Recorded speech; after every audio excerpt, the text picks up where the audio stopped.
시즌 다 마쳤습니다. 네. 우리 위원님 모셨는데 뭐 너무 자주 뵙는 분인데 더 자주 모시려고 노력을 하고 있습니다. 그러니까 시즌 다 끝나고 요즘 어떻게 지십니까? 그냥 뭐 끝난 지 얼마 되지 않았어요. 이제 마무리 방송 할 것 하고 네. 요즘 그냥 운동하고 뭐 그렇죠. 그 SSG가 이제 우승을 했는데 네. 뭐 이게 사실 와이어 투 와이어 우승, 그러니까 첫날부터 마지막 그러니까요. 날까지 네. 대단한 시즌이었고 이제 네. 사실 한국 시리즈 때는 좀 긴장을 했죠, 그죠? 네. 그렇죠. 네. 상당히 좀 그 5차전 그때 중계하지 않으셨나요? 네, 5차전 중계했습니다. 네, 홈런 2개 나오고 예, 끝내기 칠 때. 김가민 선수 홈런 나올 때 그 네. 현장에서 이게 보실 때는 좀 어떤 느낌이셨어요? 그러니까 야, 이거 뭐 하나 좀 나온다? 야구에서만 나올 수 있는 일이 아닌가라는 생각. 야구라는 게 굉장히 어렵잖아요. 그게. 그것도 데이터를 나와서 2시간 반 동안 더가우스에 있다가 데이터를 나와서 그것도 큰 게 코리안 시리즈에서 경기가 팀이 뒤지고 있는데 나와서 역전 3런 홈런을 만들어냈다. 그것도 나이 40이 된 선수가. 이거는 야구에서만 나올 수 있는 일이고 야구에서만 볼 수 있는 일이 아닌가. 그러니까 뭐 엄청난. 그러니까 과거에 그 나지안 선수가 그 SK 시절 그때 홈런 치던 그 장면보다도 나지안 선수는 데이터가 아니고 꾸준히 경기를 나오다가 한 건데 김광민 선수는 계속 경기를 보고 있다가 나와서 그렇게 했기 때문에 더 감동적이었고 야구에서만 볼 수 있는 것이구나라는 것은 그런 흥분을 느꼈었죠. 사실 분수령이 된 장면이죠. 그렇죠. 시리즈 그 전반에 그렇죠. 결국은 키움이 또 많이 지쳐 있는 상태였고 거기서 더 허탈감이 빠졌지 않은가 생각이 들어요. 아무튼 이 두 팀은 내년에도 좀 상승세를 좀 이어갈까요? 어떻습니까? 한국 시리즈에 올라갔던 이 두 팀. 그럴 가능성이 매우 높은데요. 올 시즌을 하는 걸 보면 SSG도 과연 내년에도 압도적으로 갈 수 있을 것인가. 포스트 시즌 코리안 시리즈에서 보여줬던 SSG의 어떤 문제점들이 그것을 어떻게 정리하고 김원영 감독이 내년 시즌을 준비하느냐에 따라서 압도적으로 갈 것인지 아닐 것인지가 판가름 날 것 같아요. 그 불펜과 마무리가 지금 굉장히 불안정하잖아요. 그렇게 해서는 상당히 위험성이 내포돼 있다 이렇게 보여요. 확실하게 마무리를 좀 잡고 가야 되는 건 맞는 거잖아요. 그렇죠. 긴 시즌을 또 대비하는 건 당연한 거고 아마 그렇게 생각할 것 같은데요. 그러니까 선발은 우리가 보통 야구에서 만들어낸다 이렇게 하는데 마무리는 만들어내는 게 아니라 스스로 커 나오는 거거든요. 본인이 많은 경험을 하면서 또 선발 투수를 하다가 또 긴 이닝을 소화해내지 못해서 이제 그 경험을 가지고 마무리로 가서 이렇게 하게 되는데 아직 SSG에서는 그 선발 경험이 있어도 마무리로 가면 굉장히 불안한 투구를 하죠. 문승원 선수 같은 경우 불펜에서 나오면 선발 불펜에서 나오면 굉장히 강력한 투수인데 마무리로 가면 뭔가 막 불안한 모양이에요. 이게 그러니까 그것도 야구가 심리경기라고 하는데 그런 것 같아요. 막 5점 막 6점도 막 뒤집어진 경기를 한두 번 하고 나니까 불안해서 마무리를 못 시키잖아요. 문승원 선수 그렇게 볼이 좋은데도 상당히 그런 압박감을 많이 이겨내야 되기 때문에. SSG가 그것만 해결을 한다고 한다면 내년에도 항상 상위권 안에 들어 있겠죠. 키움 이야기를 조금 해보면요, 뭐 정말 대단한 시즌인데 그 중에서도 이정우 선수. 예전에 한번 뭐 야구 약간 선배님들 제가 의견을 많이 물었었는데 올해는 이제 타격 5관왕이지 않습니까? 사실 타점왕 한 부분이 좀 제일 좀 충격적이고 장타율도 뭐 1위 이것도 상당히 좀 놀라운데. 그래도 이제 아버지 이종범 감독을 넘지 못했다. 이렇게 야구 선배들이 이야기들을 좀 많이들 하셨어요. 그래도 이제 같이 뛰어본 사람 입장에서는 야구는 이종범이다. 투수는 선동열, 타자는 야구는 이종범이다. 근데 그 올해 이게 보실 때 어떻습니까? 그 전에 이정우 선수를 평가하기 전에 이정우 선수가 5년 전에 처음 봤을 때.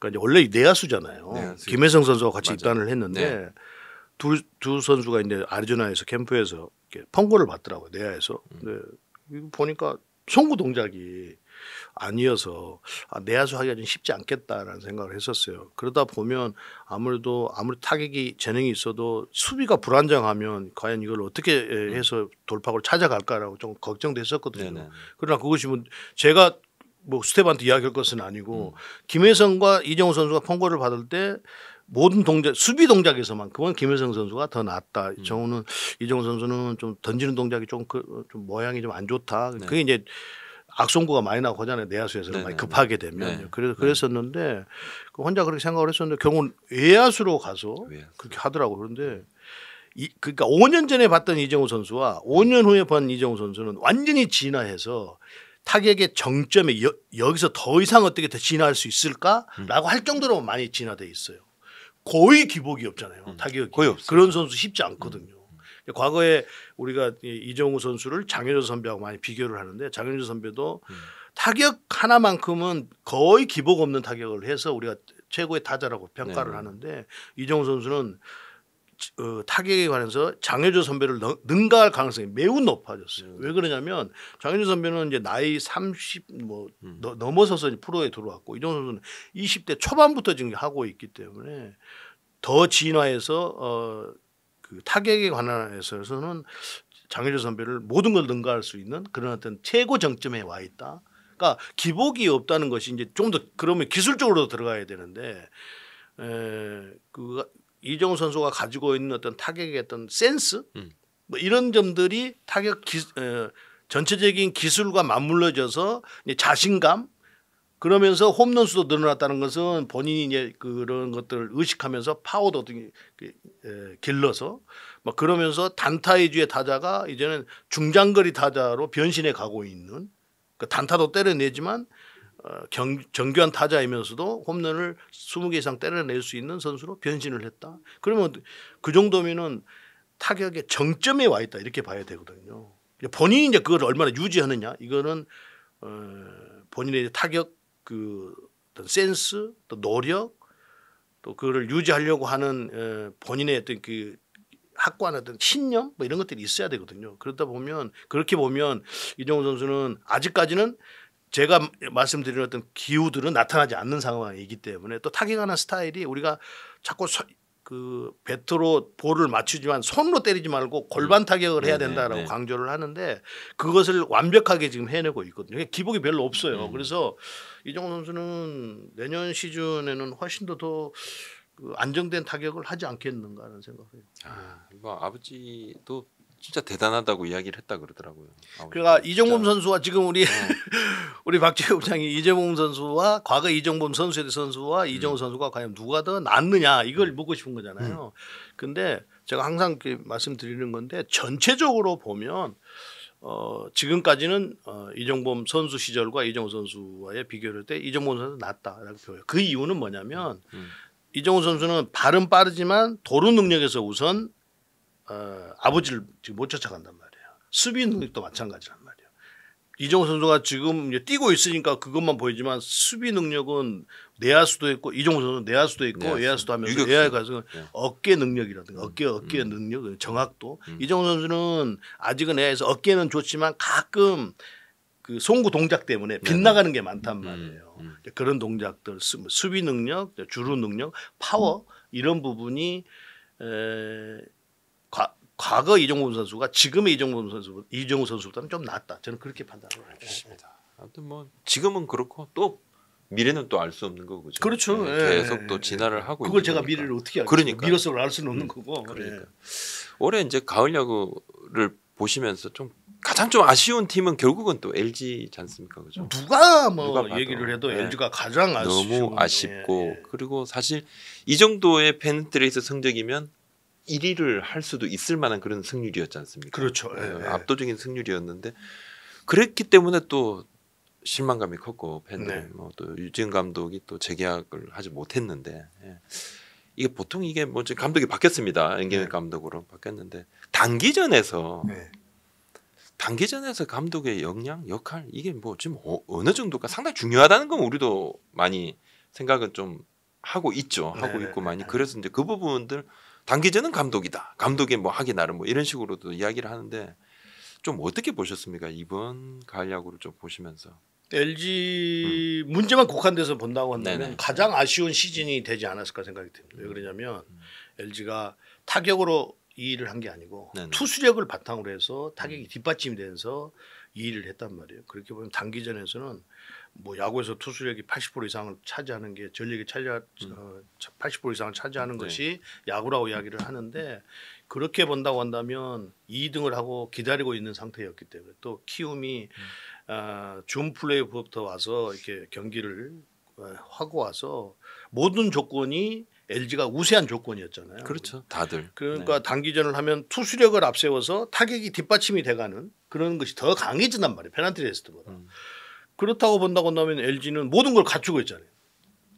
뭐 선발도 그렇고 선발이 3, 4, 5이 떨어져서 그렇지 1, 2 선발이라든지 확실하죠. 확실하니까 뭐 불펜 투수 더더욱이나 마무리 투수 더 확실하고 그렇다고 보면 공격도 거기에 어느 정도는 뒷받침 충분히 휴식을 가졌기 때문에 그런데 그런 힘들을 전혀 쓰지를 못했다는 거예요. 그러니까 금방 박재호 의원님 말씀하셨던 그런 감독의 영향이 그러면 어디서 어디까지 개입이 돼야 되느냐 이걸 얘기하는 거죠. 페널티 레이스는 사실은 뭐 3회 안에 감독이 개입하는 것이 그렇게 많지가 않잖아요. 144경기를 해도 그렇게 많지 않단 말이에요. 그런데 이 단기전에서는 포스트 시즌에서는 때로는 감독이 3이닝 안쪽에 개입을 할 상황이 생긴단 말이에요. 변수가 하도 많으니까.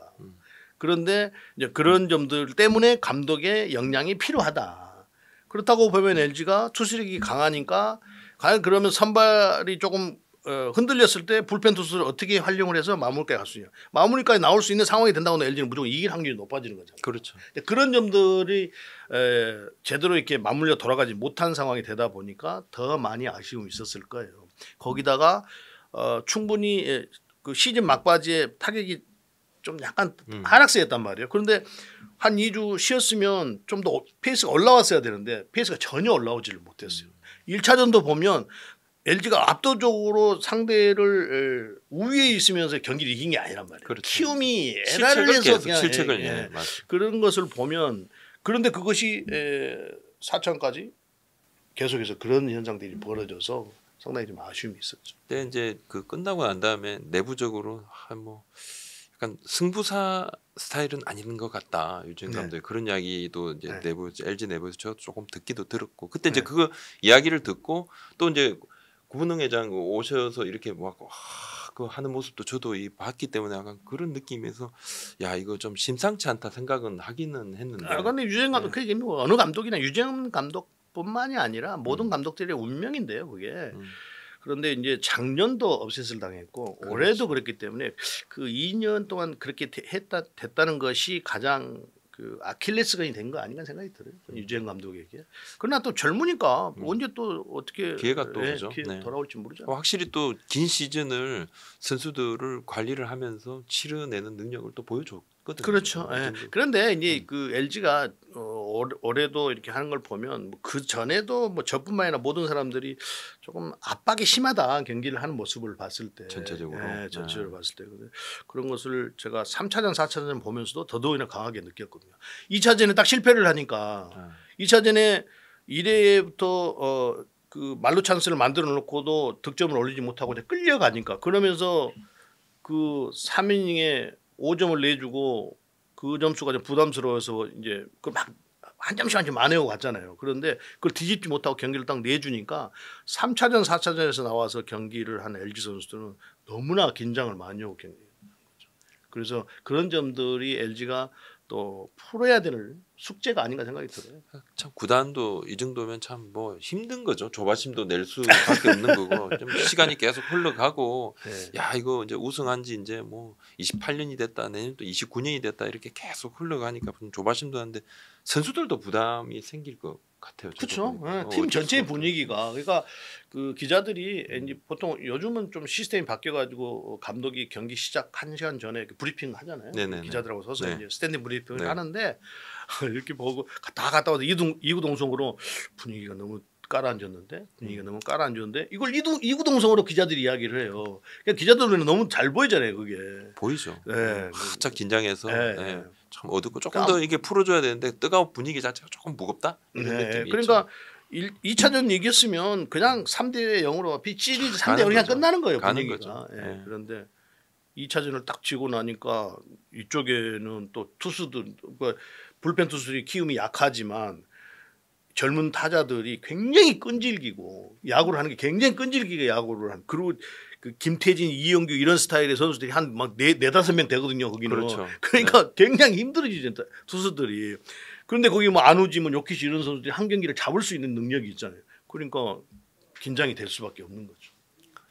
자, 그래서 이제 감독이 교체가 되고 새로 이제 이승엽 두산 감독, 그다음에 이제 연경엽 LG 감독, 그리고 박진만 삼성 감독하고 강인권 NC 감독은 이제 대행 꼬리를 다 뗐어요. 네 분이나 좀 됐는데 요즘 그 두산 유튜브에 전부 구단 유튜브에다 이승엽 감독밖에 없어. 맨날. 왜냐하면 다른 걸 제가 유튜버다 보니까 저도 이게 물 들어올 때 노젓는다고 맨날 올려요. 그러니까 야 단위가 다르더라고. 몇십만씩 나오던데 전부 그냥 이승엽 감독 관심에 따라 대상인데 어떻습니까? 좀 기대가 크면 그만큼 부담도 커질 거예요. 분명히 그건 뭐 어쩔 수 없는 현실이잖아요. 그러니까 두산 베어스의 그 야구 팬들이 엄청난 지금 기대를 하고 있는 거죠. 거기에 대한 부담도 이승엽 감독이 어떻게 풀어가느냐 이게 굉장히 큰 숙제예요. 제가 이제 평상시도 얘기를 그 우리 지인들하고 앉아서도 이야기를 하는데 우선 두 가지 숙제를 풀어야 돼요. 첫 번째는 이강철 감독이 감독으로서 우승을 하면서 스타프레 출신들은 좋은 지도자가 못 된다는 그 단어들이 좀 많이 좀 희석이 됐어요. 그런데 지금 이승엽 감독이 다시 또 내년에 성적을 내지 못하면 그 소리가 다시 또 더 나올 가능성이 매우 높아요.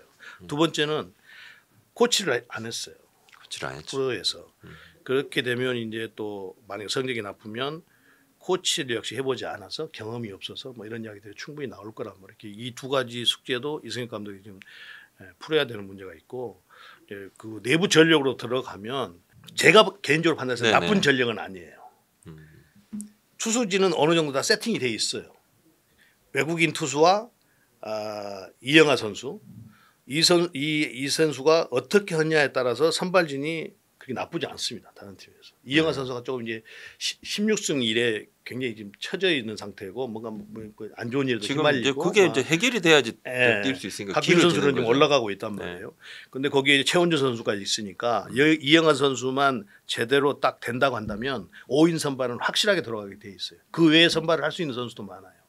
그러면 이제 불펜에 지금 홍건희 선수가 마무리를 맡고 있는데 정철원 선수도 들어와 있고 박지욱 선수가 또 어떻게 변할지 모르겠는데 투수진으로 놓고 보면 저는 다른 팀에 그렇게 결코 떨어지지 않는다고 봐요.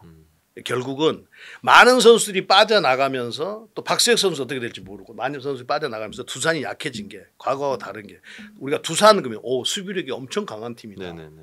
그런데 수비력이 너무 안 좋아요. 허경민 선수 빼놓고는 김재훈 선수 나이 먹었죠. 강성호 선수 아직 1회 자리 못 잡았죠. 안재석 선수 아직 뭐 훈련 완전히 더 많이 해야 되는 거죠.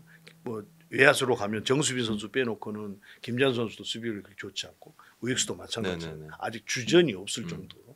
그렇기 때문에 오히려 공격 쪽에서 이승엽 감독이 이제 타자 출신이기 때문에 어떻게 그 있는 선수들을 잘 꽤 맞춰 주느냐에 따라서 성적이 달라질 거예요. 그렇다고 봅니다. 그런데 이제 지금은 두산 팬들이 엄청난 관심을 가지고 있기 때문에 그만큼 부담감도 엄청나게 많을 거라는 생각이 듭니다. 지금 이제 막 지금 우리 촬영을 하고 있는데 이제 공시가 됐어요. 지금 이제 뭐 보도 자료를 쫙 뿌리고 있습니다. 공시가 되고 FA 공시가 됐는데 아무래도 이제 올해 이제 뭐 FA 시장 포수가 중심이지만 두산도 지금 이제 박세익 선수가 어떻게 될지 모르는 상황이고. 근데 양의지 선수에 대한 관심이 분명히 있다 그러고 양의지 선수부터 먼저 컨택을 하고 난 다음에 그다음에 또 박세혁 선수를 본다 그러는데 지금 이제 양의지 선수를 제외하고 박세혁, 유강남, 이 박동원 사실 이제 이 세 포수를 자팀에서 글쎄요.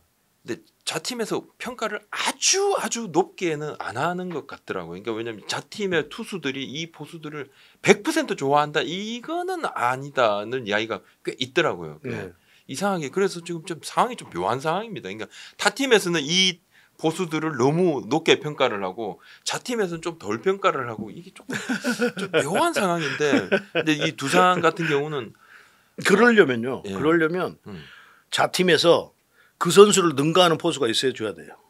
그런데 그렇지 못해요. 그런데 그 선수를 낮게 평가한다? 그건 좀 잘못된 평가죠.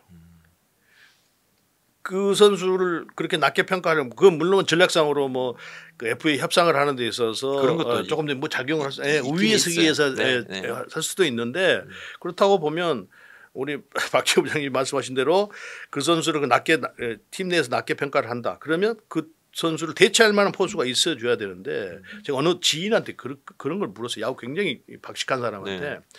내년에 전력이 어떻게 될 거냐. 제가 이제 궁금해서 지금 야구를 하고 있으면 해설을 하고 있으면서도 궁금해서 물었더니 돌아온 대답이 뭐였냐면 FA 선수들이 어떻게 움직이냐에 따라 달라지고 이건 원론적인 대답이에요. 네네네. 그중에서도 포수들이 어떻게 움직이냐에 따라서 달라지지 않겠습니까?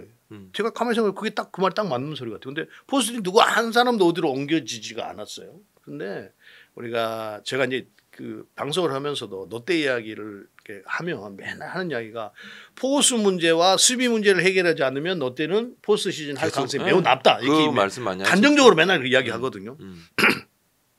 너무 확신에 차는 이야기는 하지 않아야 되는데 근데 롯데가 투수력이 엄청 좋습니다. 그런데 그 좋은 투수력이 좋은 포수 그러니까 가령 예를 들어서 양지 선수가 롯데로 갔다.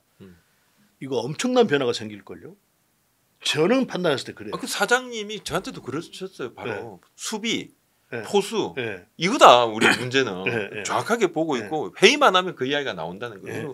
말씀하신 대로 젊은 투수들이 좋은 선수들이 많아요. 타 팀에서 엄청 관심을 많이 가지는데 그래서 이 선수들을 좀 끌어주고 이 선수들하고 합을 맞출 수 있는 좀 경험이 있는 포수가 필요하다 판단을 해서 이제 이번에 좀 투자를 하는 건데 뭐 셀러리 캡이 복잡합니다. 복잡한데 롯데하고 하나가 최근 몇 년 동안 투자 안 했지 않습니까? FA에서도 안 했잖아요. 필요한 팀들인데 안 했단 말입니다. 여러 가지 이유로. 근데 올해는 지금 뭐 투자를 한다고 태세 전환을 했는데 롯데 이야기를 먼저 해보면 그러면 롯데는 생각하실 때 이 방송이 나갈 때쯤에 아마 바로 누구 영입을 발표를 할 수도 있습니다. 그렇죠, 네, 있죠. 그렇죠. 네. 롯데는 그러니까 단정적으로 누구에 관심이 있는 건 있어요. 있는 건요. 영순위는 있는데 확정적으로 말을 잘 안 하려고 그러더라고요. 왜냐하면 뭐 예를 들면 어떤 선수에는 관심인데 어떤 선수 관심 없으면 몸값이 확 다운될 수도 있잖아요. 그럼 선수에 대한 그것도 아니다 해서 하는데 관심이 있죠. 분명히 관심이 있죠. 양의지 선수 뭐 또 유강남 양의지 선수에 관심 없는 팀은 없고 양의지 유강남 또 박동원 선수도 뭐 타격에서도 확실히 그 부분이 있으니까 여러 가지가 있는데 보실 때 롯데는 어떤 선수가 제일 잘 어울린다? 저는요 롯데가 포수 문제를 먼저 해결하기 전에 이거는 가변이잖아요. 네네네. 포수라는 것은 FA를 데려와야 된다는 것이 있기 때문에 그런데 롯데가 먼저 이 해결해야 되는 문제는 수비 문제예요. 수비. 예. 좋은 포수를 만약에 데려왔어도 수비에서 무너질 가능성이 매우 높기 때문에 우선은 수비 문제를 롯데는요 라인업을 이렇게 그 수비 포지션을 놓고 이렇게 보잖아요. 곳곳에 내관이에요. 팀을 완전히 그냥 바꾸지 않는 이상 만약에 이 수비 문제만 제가 걱정하는 부분이 해소가 된다 그러면 FA 영입 안 해도 야 야구부장 너 투자 한 됐잖아. 방송 나오고 난 다음에 바로 그냥 누군가는 좀 뭐 책임을 져야 되는 상황이 생길 수도